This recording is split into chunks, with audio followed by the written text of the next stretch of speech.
welcome to winemastery.co.uk. My name is John Lightfoot and this is... John Murphy. And we're here to tell you all about wine, as much about wine as we can tell you in order for you to find the wine that you will love, or maybe even the wines that you will love.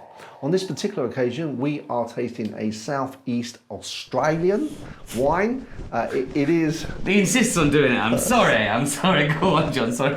It's McGuigan, so I mean, it's an internationally renowned... Indeed, yep. Wine.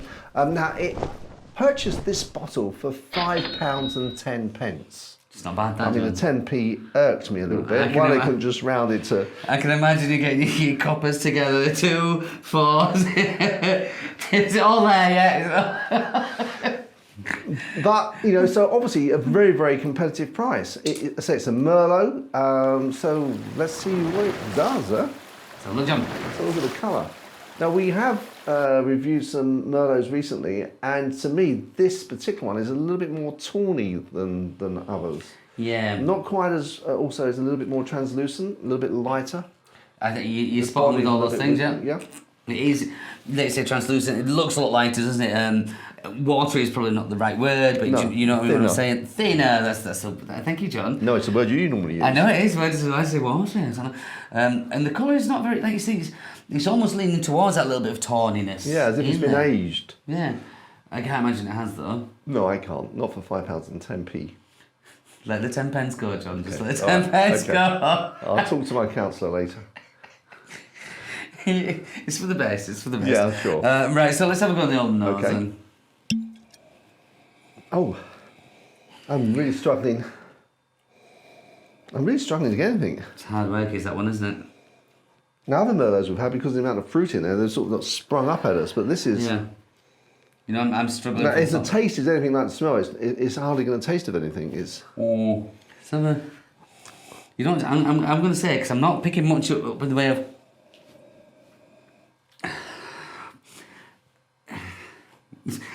I just got caught up what I'm just... I was wondering what you're up to there. No, I'm just really struggling to get something from that, or something of any purpose. Like, how could I describe it? It's flat.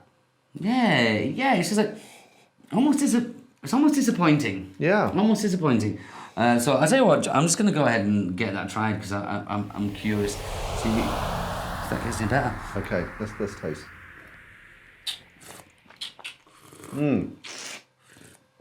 Well, at least there's a lot more. I was really worried that was going to be really flat, really thin. There's a lot more taste there than the nose. And that sort of, I'm just sort of judging it. I think, whoa, that's really nice. But actually, the reason I'm thinking that is because it's so much more taste than the nose. I wasn't expecting that.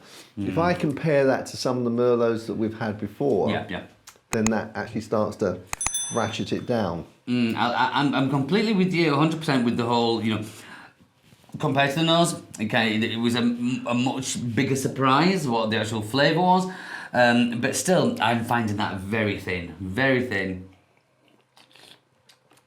Not much length? No, not much in the way of length, and then the tannins are tannins, but not affecting it.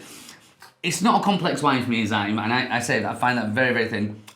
Compared to some Merlots we have tried, John, I'm not gonna be overly enthusiastic about this on this.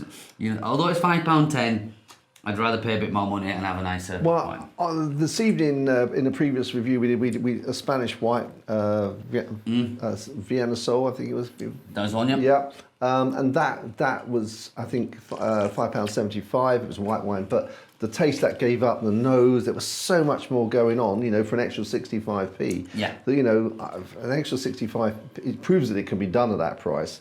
For me, this really, again, you know, it's my palate. You may well think differently, and if you do, please, you know, drop us a comment below and tell us what you think about it. But for me, it's really not hitting any of my buttons. It's just.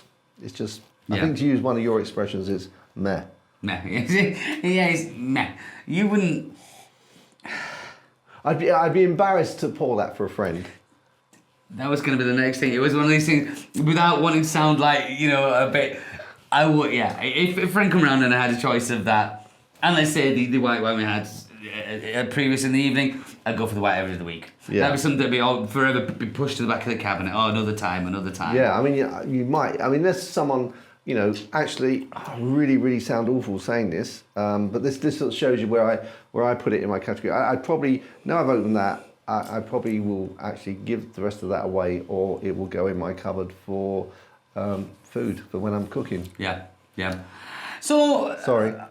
No need to apologise. And this is just our opinion as well. We've got I'm just eating McGuigan's. I'm not, you know, I'm sorry. I feel awful when I'm criticising people because they, you know, put their life and soul into producing something. So I do feel guilty when I. We're not criticising. It's just an opinion. Yeah, it's just how it goes down with my personal palate. Yes. Yeah.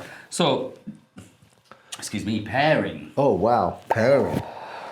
I've been talking there. I've been thinking about this, John, and I'm going to go because you want something. It's not going to overpower this, but quite a lot will overpower that. But you want something that's still got a bit of class and a bit of charm about it, a bit of style, and I would go for the Mrs. Appleby's Handmade Cheshire. I think it sounds like an odd thing, Mrs. Appleby's Handmade Cheshire, and to pair it with the wine, but I reckon those would go together very, very well. Okay, in terms of now before we did this video, I just looked on the label and it suggested that grilled steak or lentils would red lentils this would go well with. I wouldn't put it with steak. I mean, I think a steak it just wouldn't do anything for the wine. In my view, wouldn't do anything for the wine or the steak. So I'm really struggling to find something that. I tell you what I've come up with, and you're going to think this is really strange. I'm just smiling. Tell me about lentils first again. It's a lentils. Lentils. I love it. Oh, lentils. Is it not called lentils? That's a lentil. Lentils, they're at the top of the window, aren't they? Lentils. So how do you pronounce it? Is it lindels? Lentils. Lentils. Lentils. I'm